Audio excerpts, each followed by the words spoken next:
right. Oh, nice. There we go. So I'm now the official sound tech, I guess. And now we can not talk about our shopping. Right. Well, let's talk about spare parts and stores and supply chain and procurement. How's that? I Even find though that it connects, but well, they are all Sure. connected. Where they are disconnected typically is with planning and scheduling, and not that they shouldn't be, but they're treated as two totally different things in most systems and by most companies. There's two different silos in the organizational structure, one that looks after stuff, parts, procurement, supply chain matters and storerooms, and another group that looks after maintenance, which is usually the fix-it department when it breaks. Of course, the number one complaint by the guys in maintenance is that we don't have the parts we need in our storeroom. That's probably the number one reason for delaying work or not doing work or excess downtime. Yeah, and not only is it don't have those parts don't have the right part, don't have it at the time I need it, can't find the part. So what ends up happening is the technician will do what I used to have to do at the airport. And I don't know if you remember Star Trek 10 Forward. I had a 10 Forward. That's the worst thing for an organization. What was my 10 Forward? It was a secret warehouse. And the technicians knew that if they needed something, they'd come see me and I would give it to them. Because what did I do? I used to buy a part and order a quantity of 2 or 3 or whatever I needed, and use that part for the work order, and the extras I would put in my 10 Forward. Mm-hmm. Yeah, it's like savings. Well, it's a very common practice. I know, Richard, you'd be among the first to acknowledge it's one of the worst practices that we can do. Yeah, it is the worst practice. It's wrong. But it's Totally necessitated by the fact that our supply chains cannot provide us with what we need when we need it. Now, it's not all their fault that they can't do that. And I don't blame supply chain at all. It's our own fault. We're our own worst enemy. Exactly. And if you think about it, you're planning work, and in the plan, you're identifying what you need to do the job, and that's all the parts, and in what quantities, which parts specifically, and you should make sure that those are all there before you schedule the job for execution. Not everybody does that. They often just issue a work order, and they may or may not have a plan attached to it. But invariably, the techs go and look for the parts, and the first stop is usually the storeroom, and they find out that the parts aren't there. They haven't been reserved. They're not set aside for the work order because nobody did that. And now they're stuck. They've got work to do, and they haven't got the parts they need. So they're forced to improvise. Now they may go out and buy parts if they can get them locally, and it'll take a bit of time to do that, but it'll happen. But for some parts, you can't just get them quickly locally. They may need to be manufactured for you because they're OEM parts that are not readily available, certainly not in the local bearing supply warehouse or places like that. So you're stuck waiting for those, and more improvisation happens because the machine is down and has to get fixed. So now you're repairing old stuff or rebuilding old stuff, and it's never as good as new.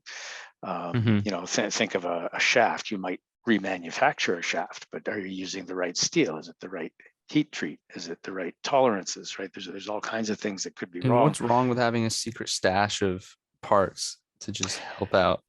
Well, the problem is now. First of all, the problem has occurred because you didn't do the planning and tell the stores, here's what we need. It's a little bit more complicated than that, but basically they don't know you need it, so they don't have it. And that's totally understandable, but it's your fault for not telling them. And we'll go back to that in a little bit here. But when you don't have it, the maintainer says, well, I got to get it. And since you didn't have it, I'm going to protect myself for the next time, so I'm going to go buy it.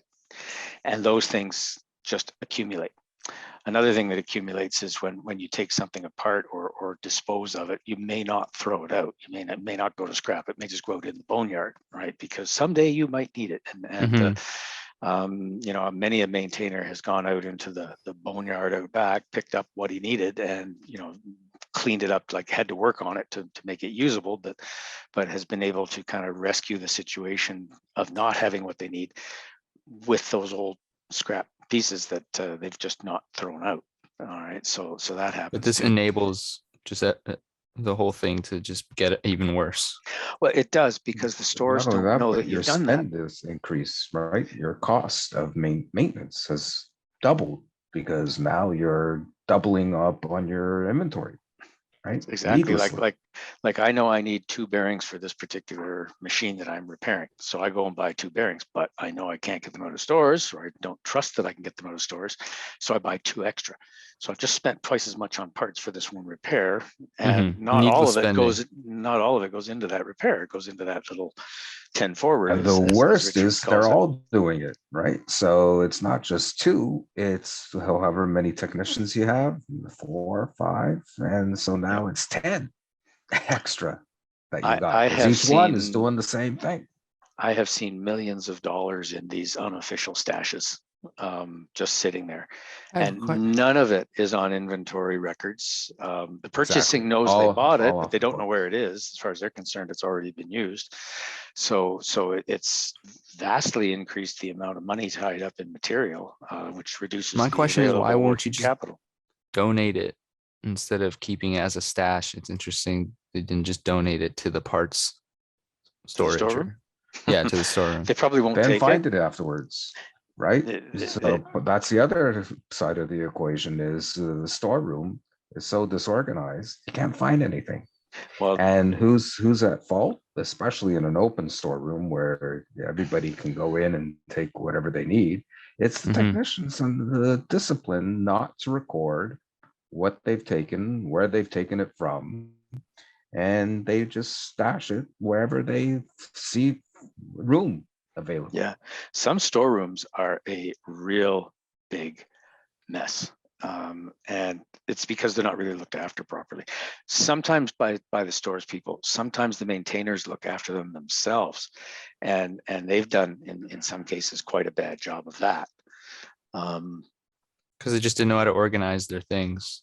And then they try and rely on their software to tell them where the items are, and they don't record in the software what they have. So it's not accurate. Not only that, but then in the software, you may have that same part recorded 5 different ways because you have it sourced from 5 different vendors. Whereas if they had a corporate number to say, this is the bearing, and this is my corporate number, and these are my 5 vendors that provide that bearing, and this is their vendor number. So you relate the 2, your corporate number with the 5 different vendor numbers. At least you have a shot. But I'm going to show you a real storeroom. How do you like that one? That was a real storeroom at one client operation. All right. And that's typical. And it's, sadly, Richard is absolutely right. That is far too typical, that kind of thing. And it's, that particular one was looked after by the maintainers. Terrible shape, because so many of them used it, but not any of them owned it. And there was no stores person to look after it. It was a wide open, so anybody could go in there and get anything. I literally just walked in the door and took the picture. Now there was no gated entry, no lock, nothing. I just, in you go. And now in that same building, that happened to actually be a hospital, believe it or not. There was another area in the facility where the stationary engineers who looked after the refrigeration equipment, they actually had their own stash of spare parts, and that area was really well looked after. It looked better than most storerooms that you find. So some of them do a good job, some of them don't. By far, I find most are run by stores people who work in the supply chain group, part of the materials department or supply chain department, whatever they call it. They're usually under the same overall management as purchasing, so which almost always all that stuff falls under finance. And where that is the case, they're usually more or less reasonably well run. But if they do allow access to the maintainers, they'll be a mess, because the maintainers will go in, they kind of know where things are because they've been around for a while. So they just go get what they want. They're like and leave. customers in a store. They don't put it back where they found it. They don't put it back where they found Exactly. it. They don't record when they take it Yeah. out. Exactly. And that leads to inventory inaccuracies. Mhm. The purchasing stuff of that extra stuff that goes in 10 forward, that stuff is not on inventory, but its eventual consumption is not recorded anywhere. Like it looks like it got used for the job when you bought it, but in fact it's getting used on some other job later. Exactly So how you disguised it, right? It looks like it got used on the job that you bought it for, but it wasn't. and it I see. distorts usage patterns. And the other And it interesting distorts thing is the maintenance costs on against your assets. it Because does. now this bearing was never used on this asset. It was actually used for some other job. Exactly, and not only that, the money that's spent through purchasing for direct purchases doesn't ever hit the stores. So the fact that the part came in and went into maintenance completely bypasses stores altogether. There's just no record of that part ever being there as far as stores is concerned. So when you're expecting the stores people to forecast how many items they need on the shelf based on past consumption, they can't do it because they don't see all the consumption. It just completely, the record of it completely misses them because it's in purchasing, not stores.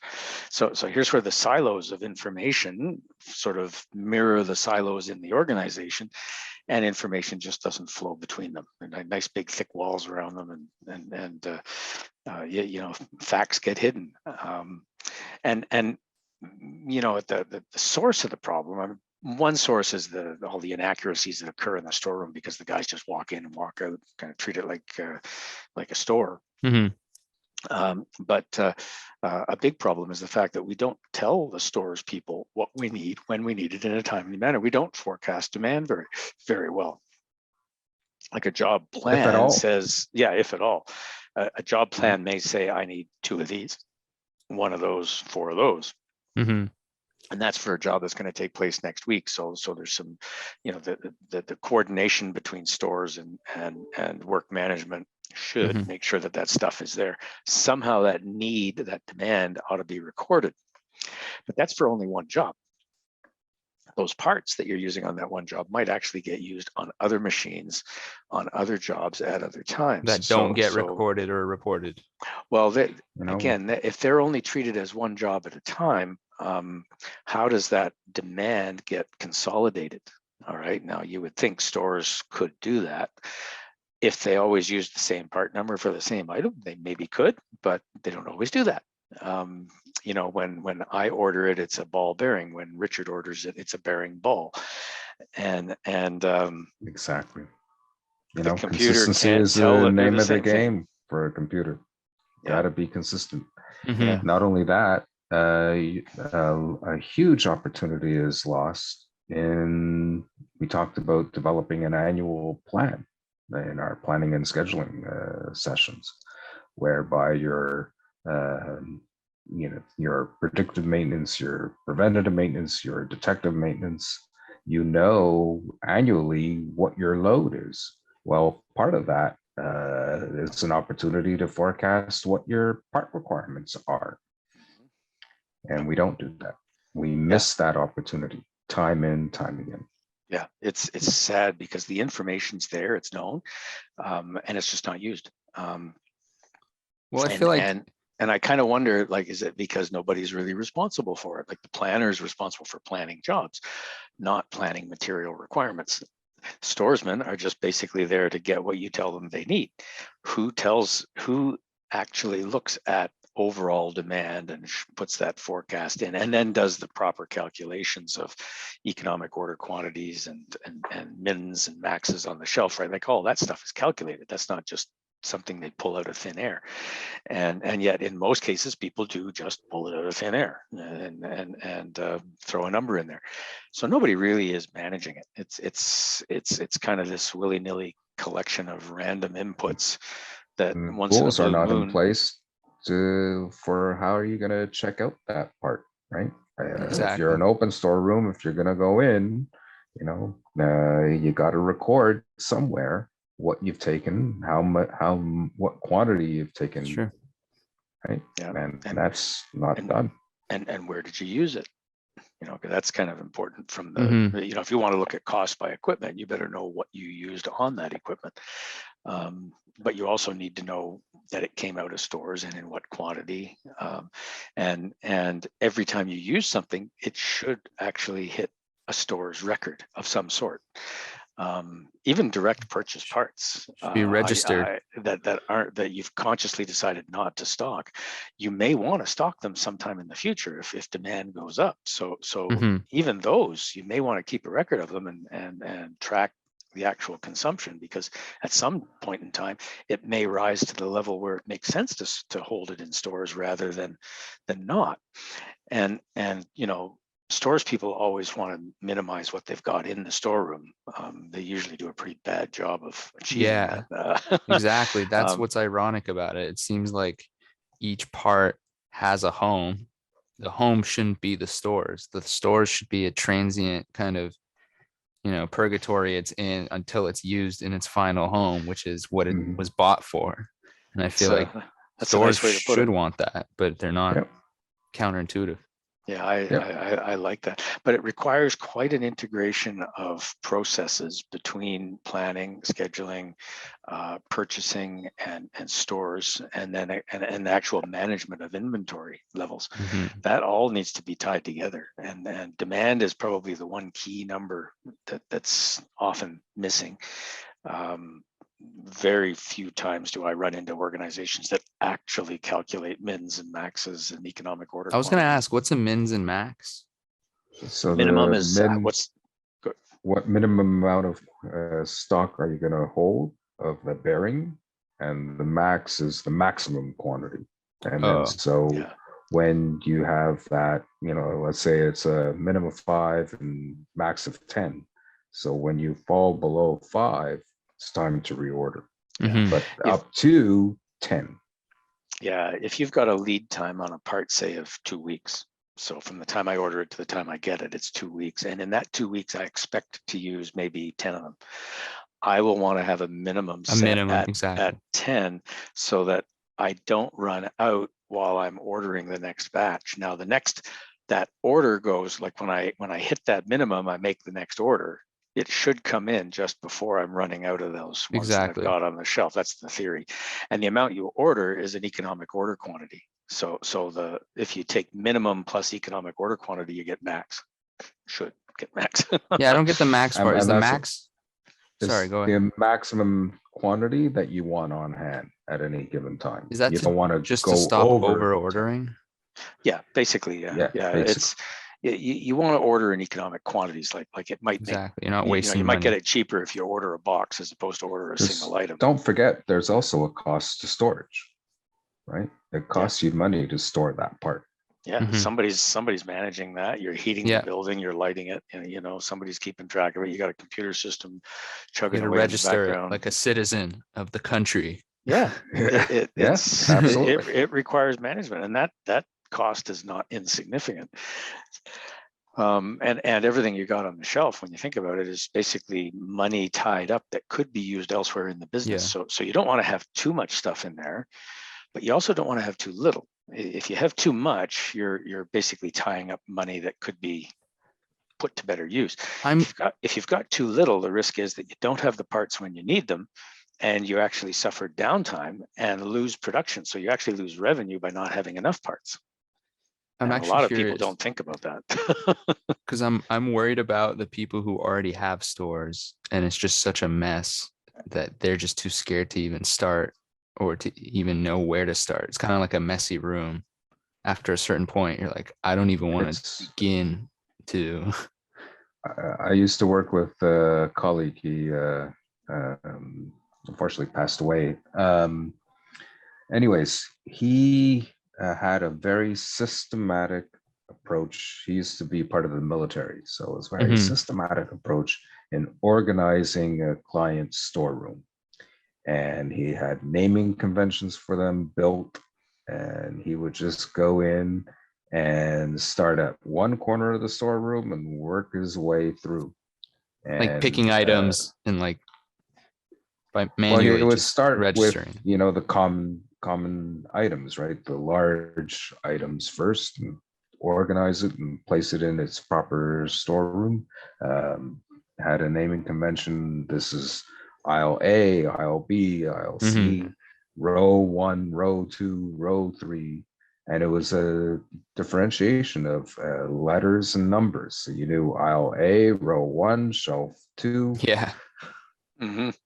bin three, Yep. and it was all organized. And There you you knew go. You need someone exactly from the what. military to come Yep. in Well, typically the military guys are pretty organized. and disciplined. No question about that. They're And used to that's what it discipline. takes, is that word discipline is Yeah. so key in a storeroom operation and There's coordinating no way with around it. planning and scheduling. No way around it. It takes discipline.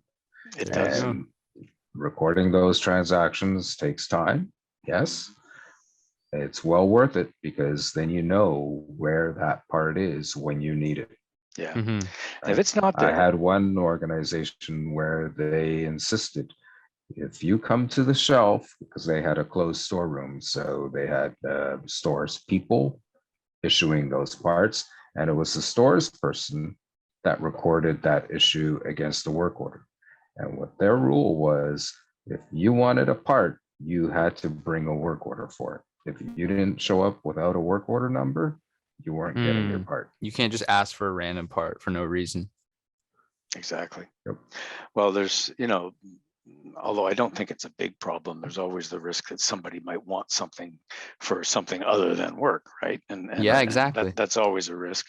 I don't think it's a big one. Most It's industrial a small, yeah. most small industrial one. stuff isn't of an awful lot of interest to most people. So Yeah, these aren't controlled substances, folks. These are no, and they're not shiny. bolts They're and not. They're nuts. not high. They might be high value, but they're of no value to somebody who can't actually use it for anything. Yeah. So, and they're very specific with applications. So that's not really a big issue, but a lot of people do worry about it. The real reason for secure stores is to make sure that the stores remain accurate. The records remain accurate of what's actually in there. Yeah. But they'll get inaccurate if you're doing purchasing and buying and putting parts away in your little stash, and that sort of thing has to stop. And What was that called again when you do that? A little I've just stash. well, Richard called it what 10 forward. 10 forward. I've called them squirrel stores. I've heard rabbit Yeah. stores. I've heard magpie stores. Yeah. I've heard there's another name for it that I'm forgetting just now, but there's a lot of I was different a Star names Trek for it. fan. What can I say? Yeah, And it's forward. like in Australia, they're magpie. Here in Canada, I've heard squirrel stores quite a bit. Squirrel stores is quite a common one. That's quite a common one. And I'm trying to remember, there was another one that I heard with one mining company that's global. It's the name escapes me now, but there's various names that are pretty descriptive. Yeah, it must be common then. Oh, it's very common. Yeah, very And- common. And it's a big problem too. But it's indicative of other problems in process and process discipline. And those need to get addressed first before you're ever going to fix that problem. It's true. And And the worst people worry invention about, ever made, in my opinion, in terms of storeroom operations, procurement, and maintenance working together, is the purchase card, because it bypasses everything. P card Yeah. for short, right? Yeah. So instead of going through the procurement process, we're Mhm. gonna use my credit card to buy all this stuff that I need. My purchase card. And then who knows where went those parts, because all you do is get a laundry list of items you bought on your MasterCard or Visa, Yeah. or whatever your P card is. Yep. And then all that data is lost, right? Because it never hit the storeroom, and who knows where it hit. It's just getting more absurd the more you guys talk about it. It's akin to a pharmacy just ordering all the drugs they can just in case they need them and not having any process for their controlled substances. And Yep.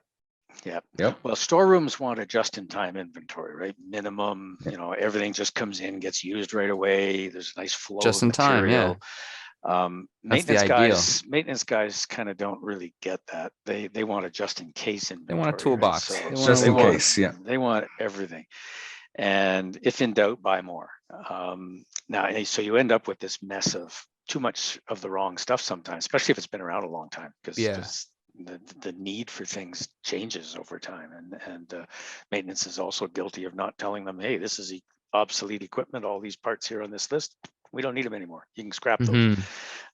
We don't do that. Storerooms will come around, you know, every few years with a big printout of parts, and I've seen literally stacks of paper this deep, just computer printouts. Hey, Mr. Planner, can you tell me which of these items on this list of stuff that hasn't moved you don't need? And of course, the planners never got any time to look at that. So, Yeah. you know, they just let it sit on Or the they desk for a don't want couple of to weeks. admit that they don't need this stuff because they think, oh, in one day we may need it. Yeah. Oh, Yeah, so and they don't really know that it's just in case. Well, we better keep just it in just in case. case. Yep. They're treating it too much like a toolbox, and it's not that.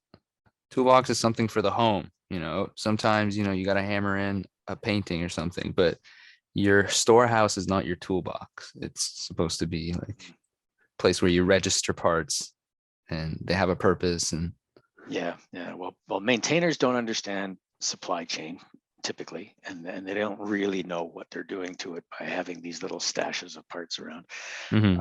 They think they're doing a good job by getting the parts quickly so they can get the repairs done. And from that perspective, they are, but they're creating another problem in the process.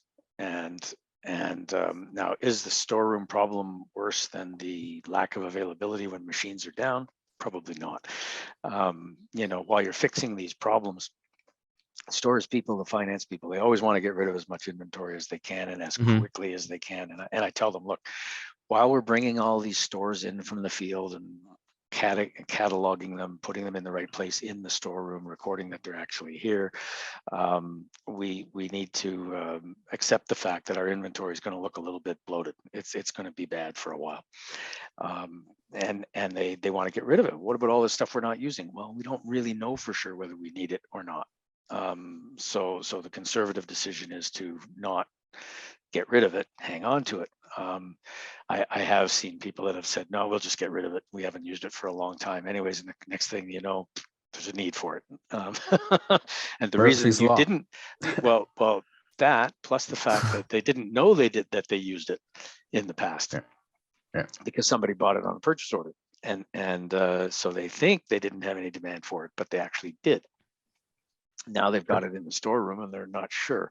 So I tell them, look, you're not sure, be a little bit conservative here. Dollars tied up on the shelf are not going to hurt you as much as equipment downtime will, which typically results in losses of revenue for the company.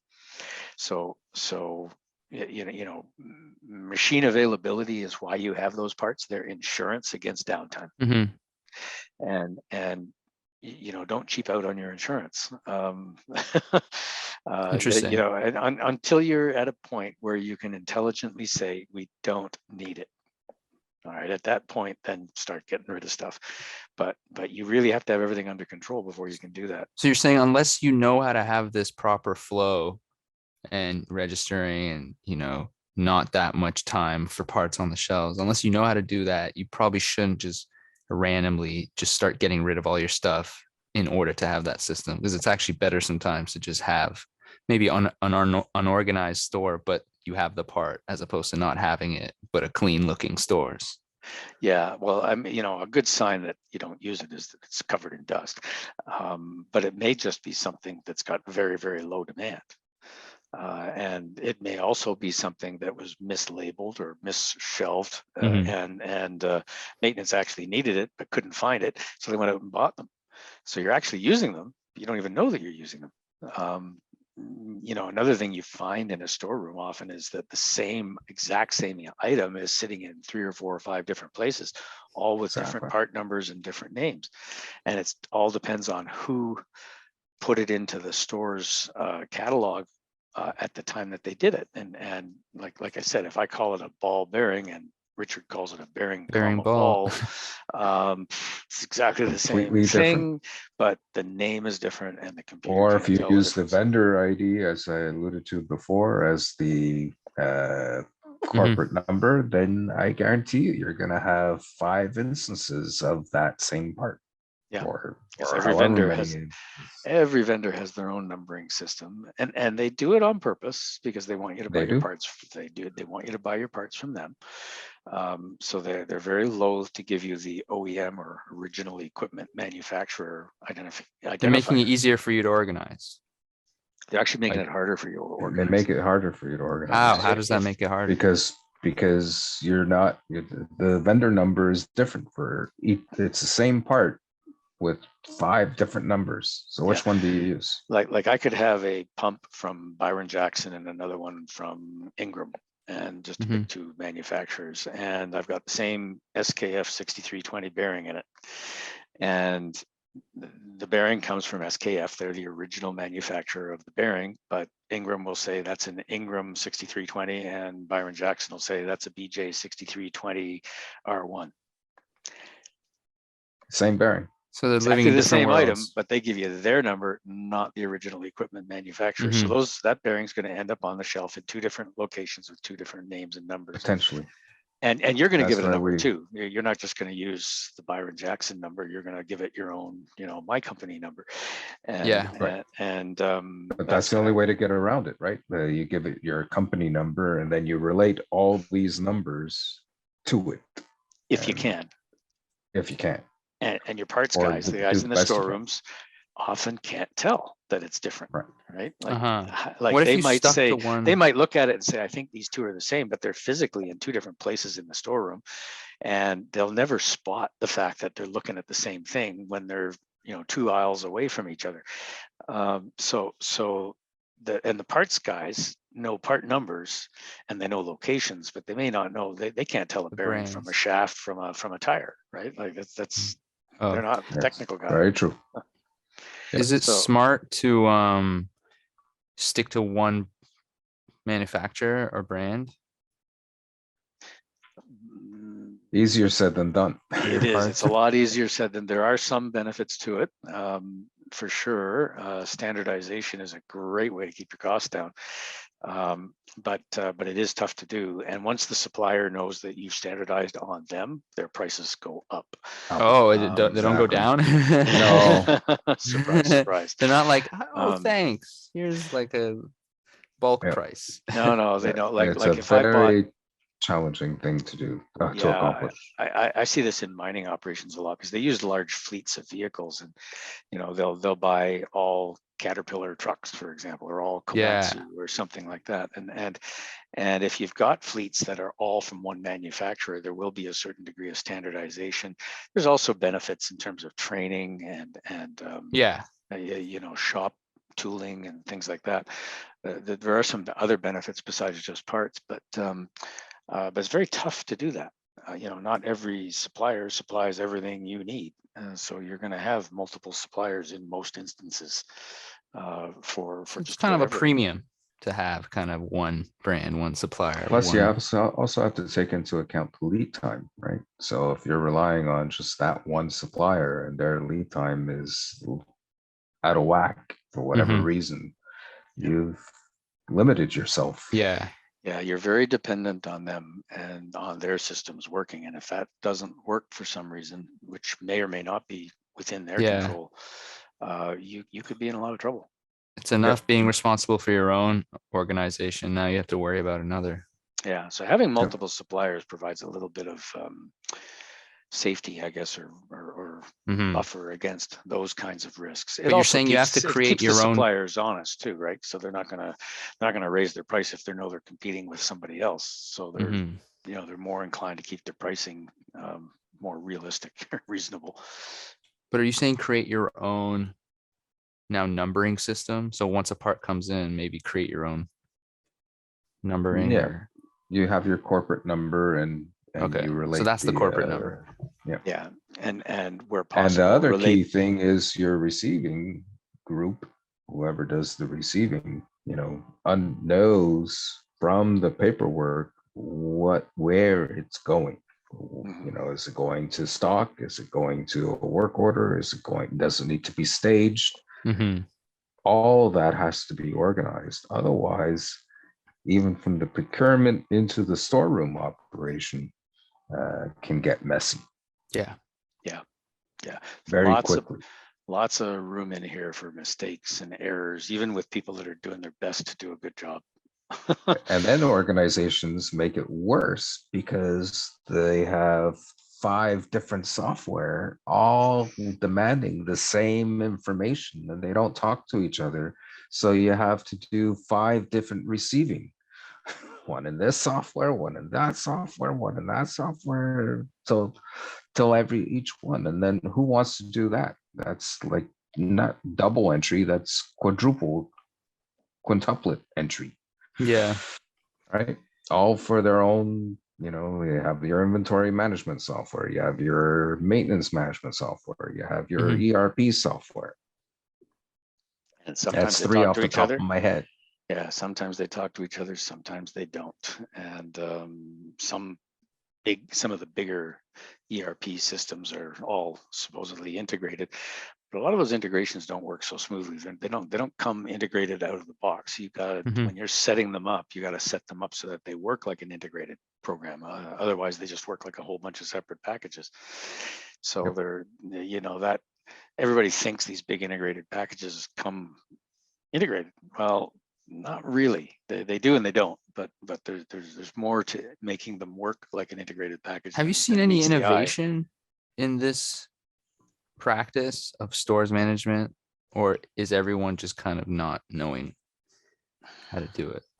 Well, the big thing that's come along is barcoding, and that has helped. Technology in that sense has helped quite a bit. Yeah. So if you think of, we were talking about grocery shopping earlier, everything is scanned, right?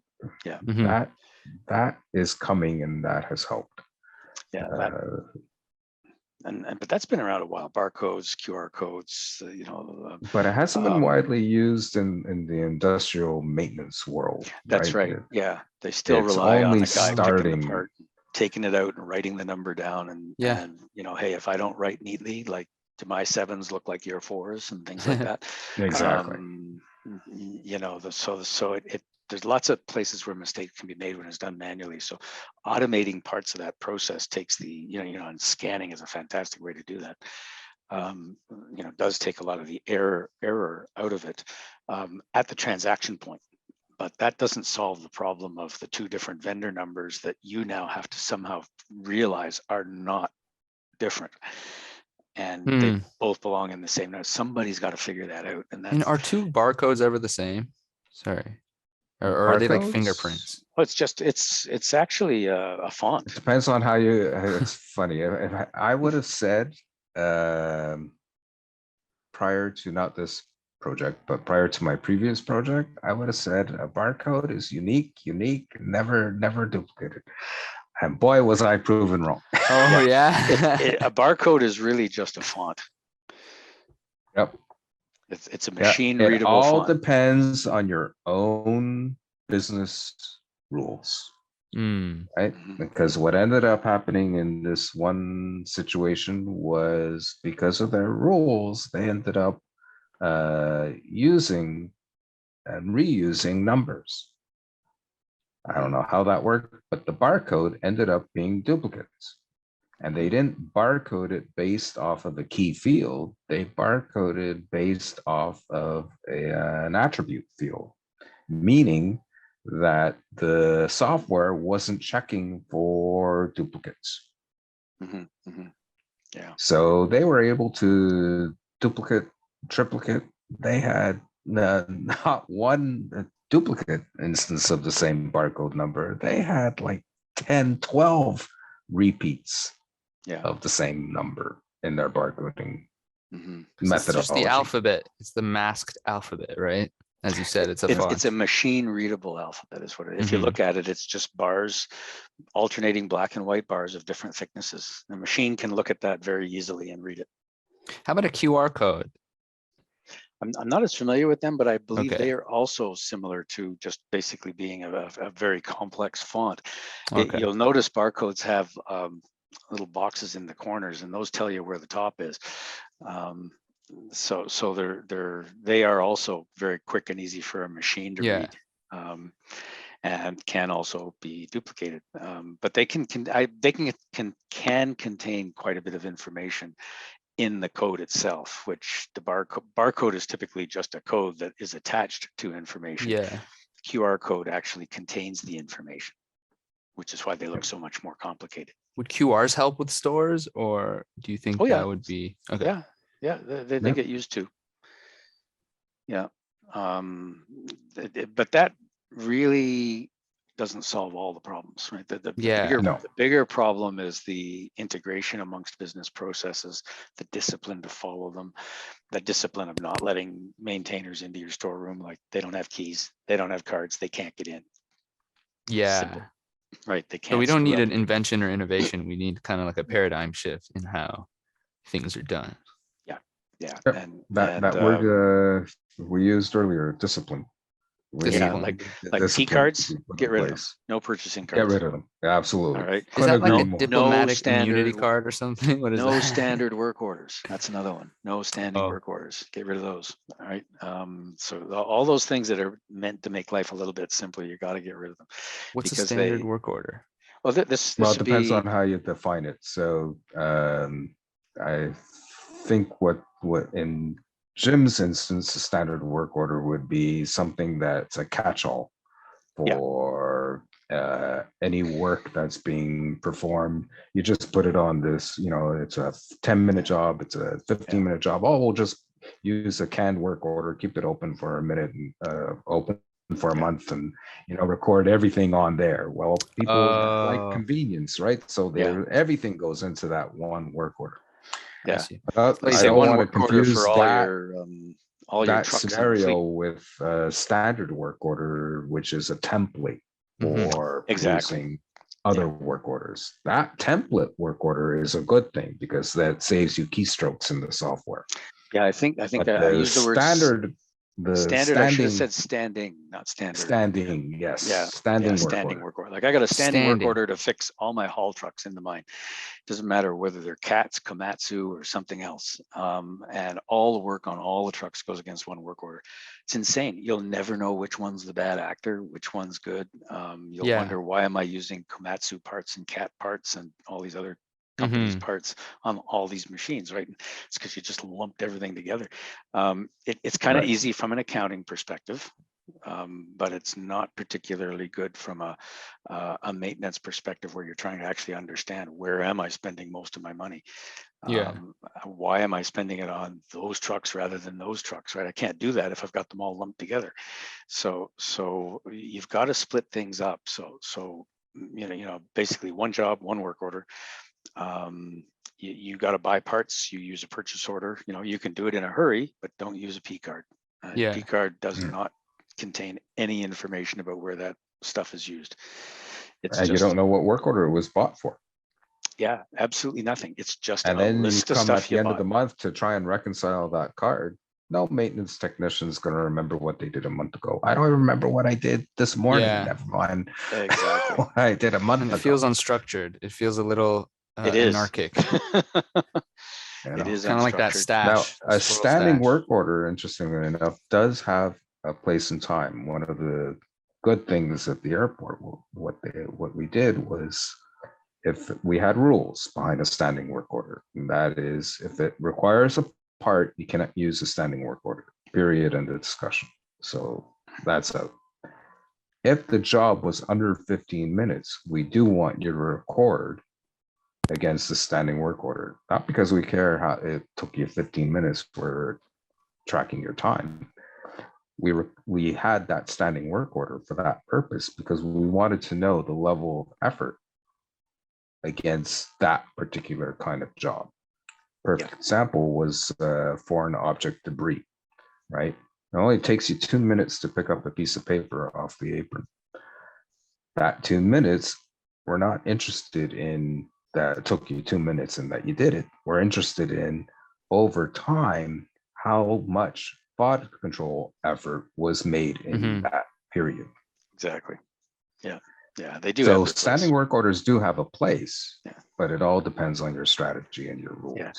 Like some people use them for purposes of meetings, right? Like we have a regular tailgate meeting every morning. It takes half an hour with the supervisor and his crew. They always use the same work order for the same thing. So you know exactly how much time is being thrown into that meeting, right? Because So it they logs, do because this, okay.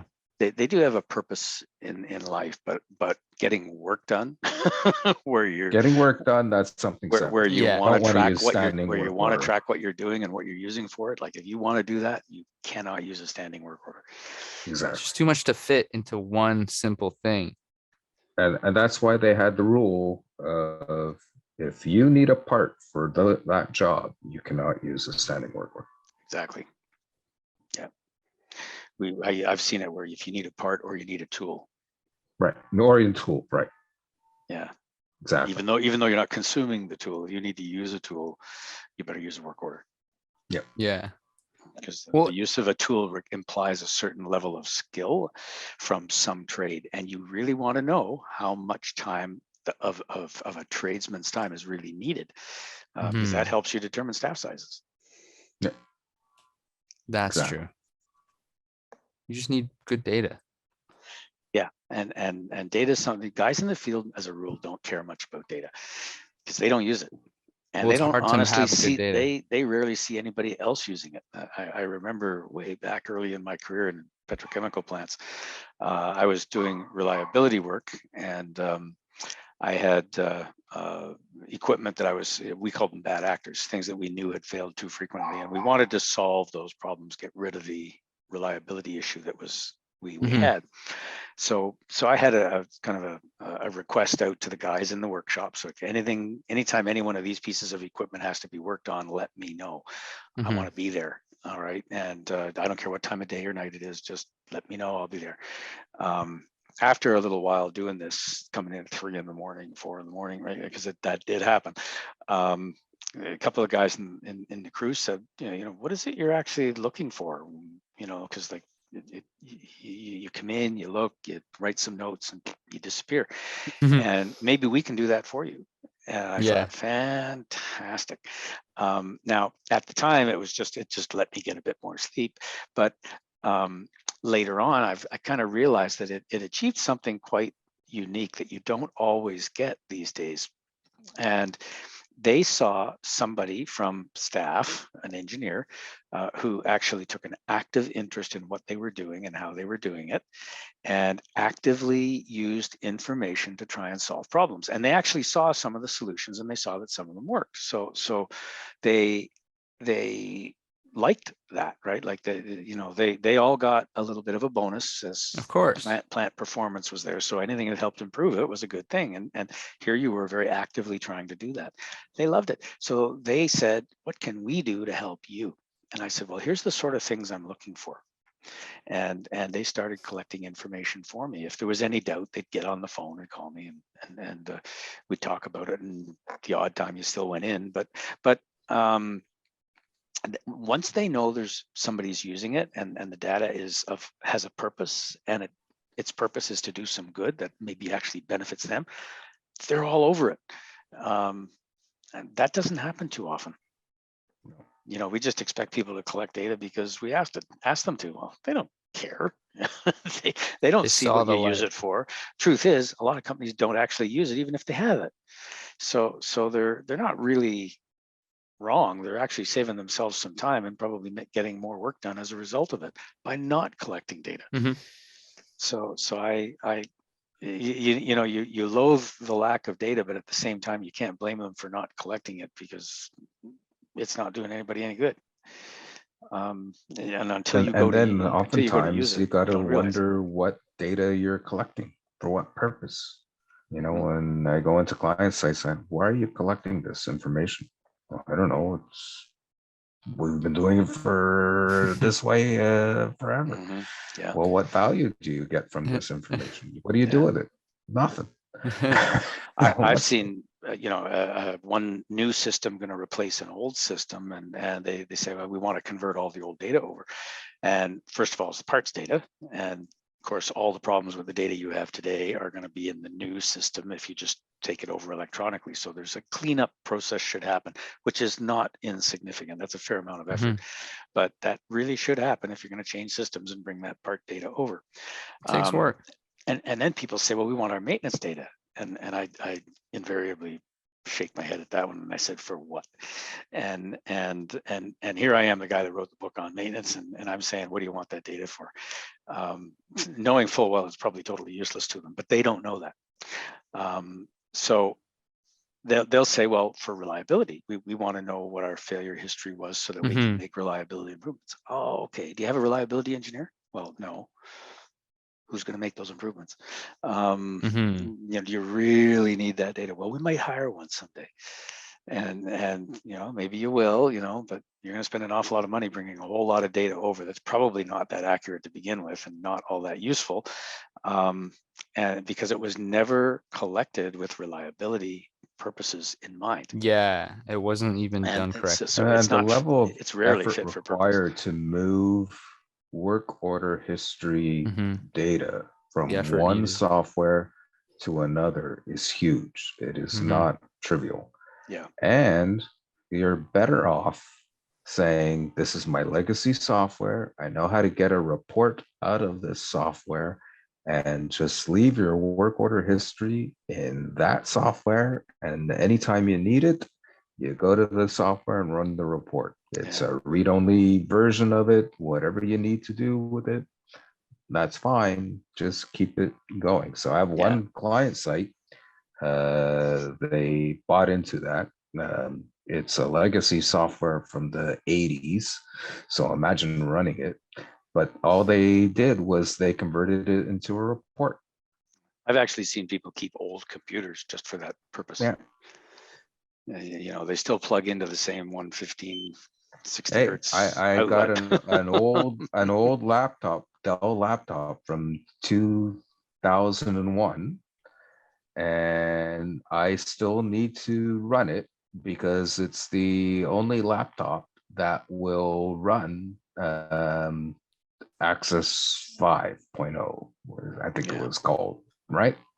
Yeah. So an Access database that can only be run on this laptop in order to support this one client site, because that's what they're running to this day. Yeah. Well, yeah.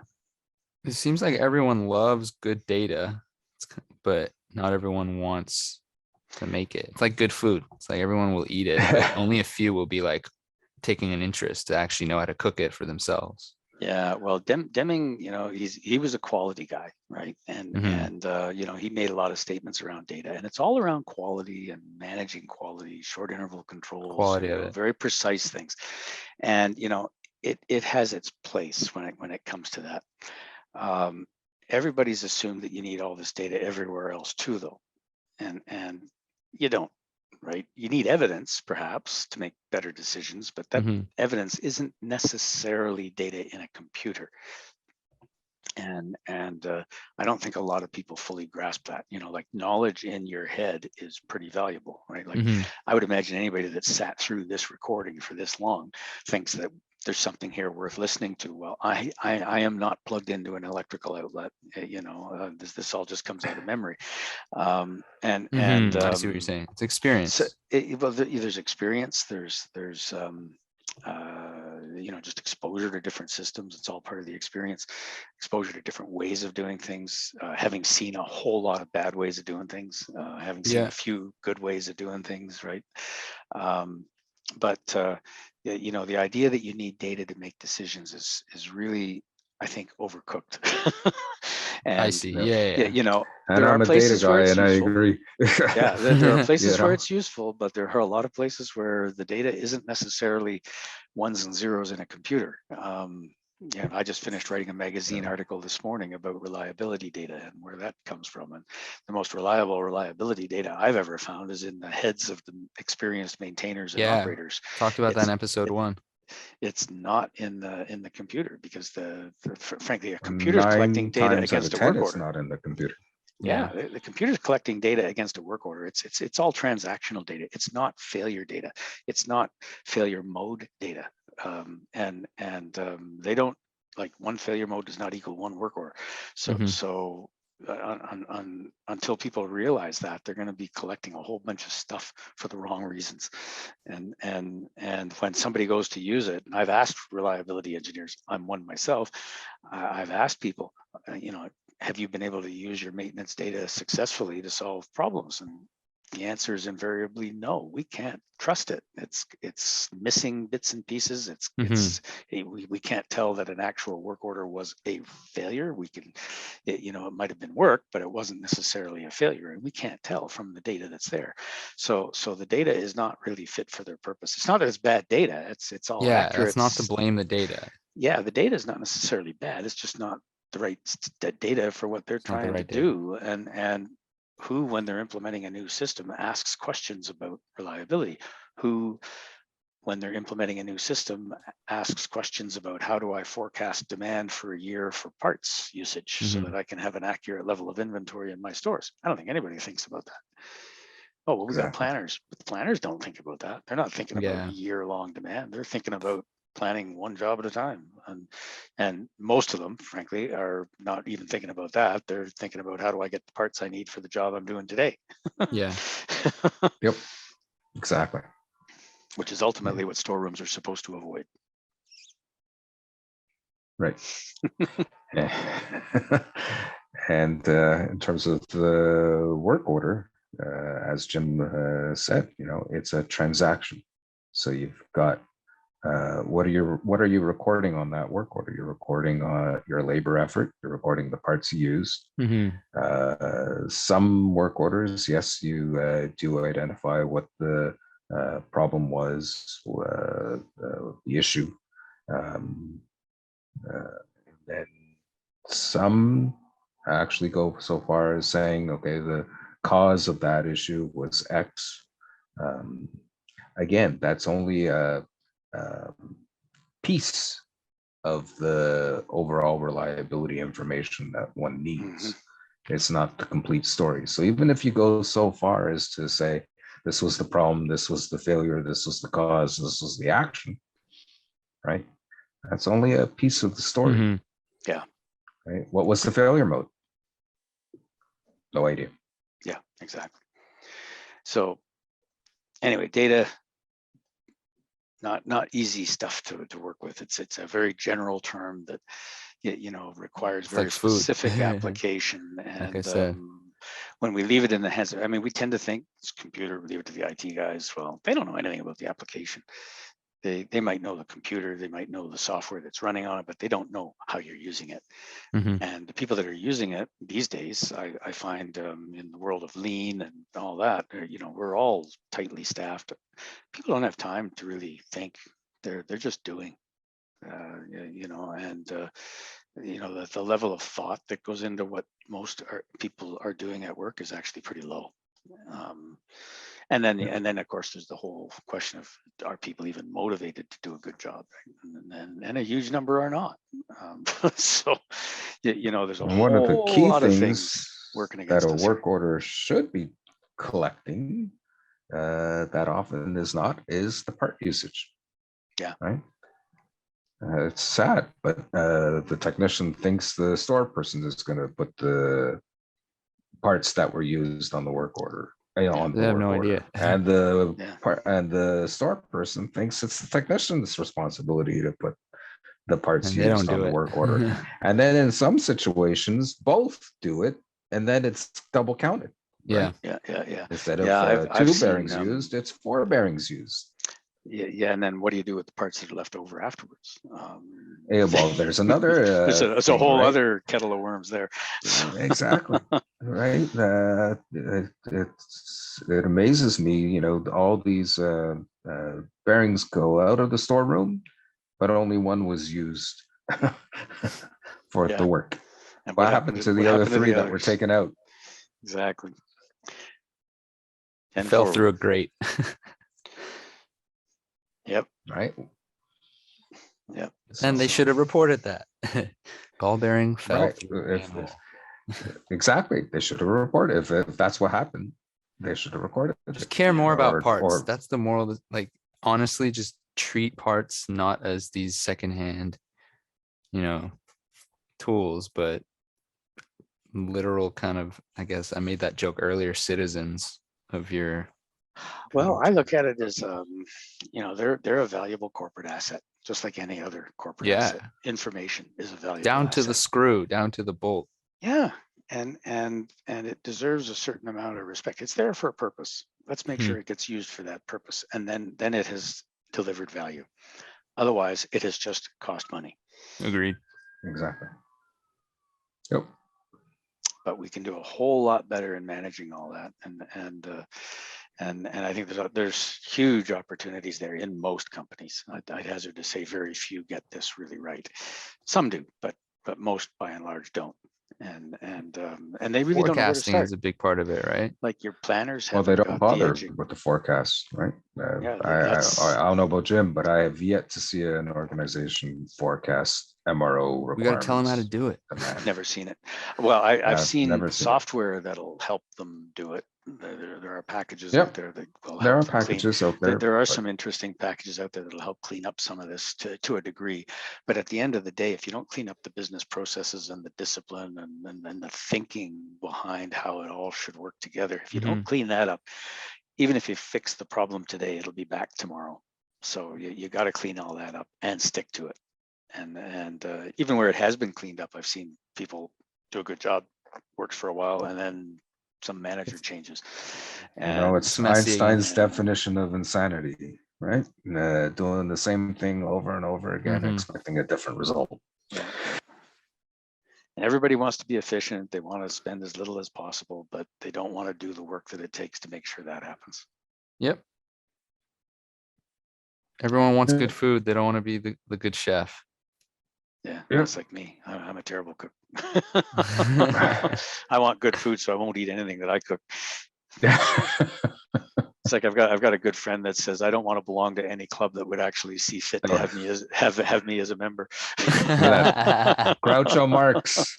That's Groucho Marx's line. Yeah. Is that his line? Oh, okay. No, That's funny. That's a very famous line. Yeah.